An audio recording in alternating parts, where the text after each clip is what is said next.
So guys, ഏവർക്കും നമസ്കാരം. അഭിജിത്ത് ടാക്രേഷനിലേക്ക് ഏവർക്കും സ്വാഗതം.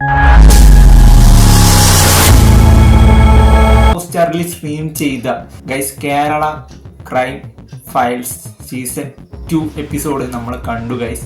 അപ്പോൾ കുറച്ച് വൈകി പോയി. നമ്മളിപ്പോൾ ഏകദേശം പറയുകയാണെങ്കിൽ ജൂൺ 20 നമ്മളിപ്പോൾ Prince and family OTT release ചെയ്ത ദിവസം തന്നെയാണ് ഇതിൻ്റെ എപ്പിസോഡ് സ്ട്രീം ചെയ്തത്.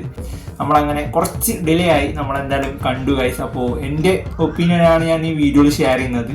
അപ്പോൾ ഗൈസ്, നമുക്ക് നേരെ വീഡിയോ കിടക്കാം. ചിലവർ പറയുന്നുണ്ടായിരിക്കും സീസൺ 1 എപ്പിസോഡായിരിക്കും നല്ല, സീസൺ 2 അത്ര വന്നില്ല എന്നും പറയും. ചിലർ 2 അടിപൊളിയായിട്ടുണ്ട്, 1 കുറച്ച് ഇതായിരുന്നു എന്ന് തോന്നുന്നു. അപ്പോൾ എനിക്ക് പേഴ്സണലി എൻ്റെ അഭിപ്രായത്തിൽ പറഞ്ഞാൽ എനിക്ക് 1-നൊപ്പം പിടിച്ച് നിൽക്കുന്ന 2 ആയിട്ടാണ് എനിക്ക് ഫീൽ ചെയ്തത്. കുറച്ച് ഡോഗ്സ് അല്ലെങ്കിൽ ഇതിൻ്റെ പെറ്റ്സിൽ കഥാപാത്രം ചെയ്തിട്ടുള്ള കുറച്ച് ഡോഗ്സ് വളരെ നന്നായിട്ടുള്ള ഒരു ഇമോഷണൽ ടച്ച് നമുക്ക് ഇപ്പോൾ പെറ്റ്സിനൊക്കെ വളർത്തുന്നവർക്കൊക്കെ ശരിക്കും റിയലി കണക്ട് ചെയ്യാൻ പറ്റും. അതാണ് പെറ്റ്സിനൊക്കെ വളർത്തുന്ന കുറച്ച് ചിലർക്ക് ഇത് ശരിക്കും റിലേറ്റ് ചെയ്യും, കറക്റ്റായിട്ട് കണക്ട് ചെയ്യാൻ പറ്റും, ശരിക്കും ഇമോഷണലായിട്ട് കണക്ട് ചെയ്യാൻ പറ്റും. അതാണ് ഞാൻ പറഞ്ഞത്. ഇതിലൊരു ഇത് വേറൊരു ടൈപ്പ് ത്രില്ലർ എന്നൊക്കെ പറയില്ലേ, ശരിക്കും നമുക്കിതിൽ കഥാപാത്രം എത്രത്തോളം ഇമ്പോർട്ടൻ്റ് ആണോ അതുപോലെ ഇതിൽ അഭിനയിച്ചിട്ടുള്ള ഡോഗ്സ് ശരിക്കും നല്ലൊരു എന്താ പറയുക, ശരിക്കും അവർ നല്ല എഫേർട്ട് എടുത്തിട്ട് ആ ഒരു ഡോഗ്സിനെ നന്നായിട്ട് ട്രെയിൻ ചെയ്തെടുത്തിട്ടുണ്ട് ശരിക്കും. അതുപോലെ തന്നെ എനിക്ക് ഇഷ്ടപ്പെട്ടതിൽ കുറച്ച് ആക്ടേഴ്സ് ഉണ്ട്. ഇതിൽ മെയിനായിട്ട് ഒരു പോലീസുകാരനുണ്ട് കഴിച്ചു. എനിക്ക് എന്മാതിരി പെർഫോമൻസാണ് കാണിച്ചു വെച്ചിരിക്കുന്നത്. കാരണം അവസാനം ആ ക്രൈം പിടിക്കുന്ന എങ്കിൽ ഒരാൾ, ഞാനിപ്പോൾ കഥയൊന്നും പറയുന്നില്ല, നമ്മൾ കണ്ടതാണ്. അപ്പോൾ ആ ഒരു ആള് മരിച്ചിട്ടുണ്ടോ ഇല്ല, നമുക്ക് അതിൻ്റെ ഒരു സൂചന അല്ലെങ്കിൽ അത് എങ്ങനെ എടുത്തില്ലെങ്കിൽ അതിൻ്റെ ഒരു സൂചന ഇല്ലെങ്കിൽ അവർ മരിച്ചിട്ടില്ല എന്ന് കരുതി അവിടെ ഒരു ബ്രെയിൻ യൂസ് ചെയ്ത് വർക്ക് ചെയ്യുന്ന ഒരു പോലീസുകാരനെ നമ്മൾ അതിൽ കണ്ടിട്ടുണ്ടായിരുന്നു ഏറ്റവും അവസാനത്തെ ക്ലൈമാക്സിൽ. എനിക്ക് ശരിക്കും ഇതിൽ സ്കോർ ചെയ്തിട്ടില്ല. ഇപ്പോൾ ലാലേട്ടനായിരിക്കോട്ടെ, ലാലേട്ടൻ നല്ലൊരു കാഴ്ച വെച്ചിട്ടുണ്ട്.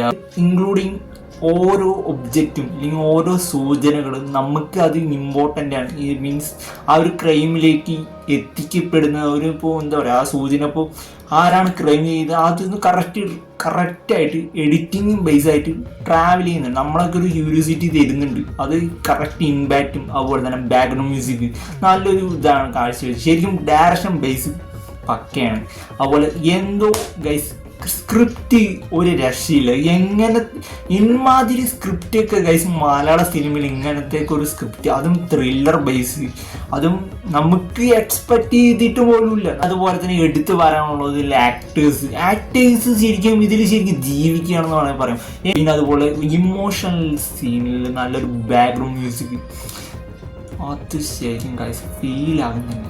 എനിക്കത് റിയലി കണക്ട് ചെയ്യാൻ പറ്റി. എനിക്ക് പേഴ്സണലി വർക്കായിട്ടുണ്ടെന്നാണ് എൻ്റെ അഭിപ്രായത്തിൽ പറയാം. കാരണം ഞാനിപ്പോൾ പറഞ്ഞു, ചിലർക്ക് അത് 1 ആയിരിക്കാം അതിനേക്കാൾ ബെറ്ററായിട്ട് തോന്നി, 2 അത്ര വന്നില്ല എന്ന് പറയും. അത് ഓരോരുത്തരുടെ അഭിപ്രായമാണ്. ഇപ്പോൾ ഏകദേശം എൻ്റെ അഭിപ്രായം, ചിലപ്പോൾ ഞാൻ ഇത് പറഞ്ഞു നിങ്ങളിപ്പോൾ ഇതിൽ കമൻറ്റ് ബോക്സിൽ വന്നിട്ട് ചോദിക്കും, ബ്രോ 2 ഒന്നും അത്ര ഇല്ല ബ്രോ, 1 ആണ് പിന്നെ ഇതിൽ ബെറ്റർ, അങ്ങനെ നിങ്ങൾ ചോദിക്കും. അപ്പോൾ ഗൈസ്, എൻ്റെ ഒപ്പീനിയനാണ് ഞാൻ പറഞ്ഞത്, എൻ്റെ ഒപ്പീനിയനാണ് ഞാൻ ഈ വീഡിയോയിൽ ഷെയർ ചെയ്തത്. അപ്പോൾ നിങ്ങളെന്തായാലും എപ്പിസോഡ് ഇപ്പോൾ ജിയോ സ്റ്റാറിൽ ഉണ്ട്. അപ്പോൾ നിങ്ങൾ കണ്ടിട്ടുള്ളവരാണെങ്കിൽ നിങ്ങളുടെ അഭിപ്രായങ്ങൾക്ക് താഴെ കമൻറ്റ് ചെയ്യുക. വീഡിയോ ഇഷ്ടപ്പെടുകയാണെങ്കിൽ ലൈക്ക് ചെയ്യാനും ഷെയർ ചെയ്യാനും സബ്സ്ക്രൈബ് ചെയ്യാനും മറക്കല്ലേ. അതിരിക്കണം. Abhijith signing out.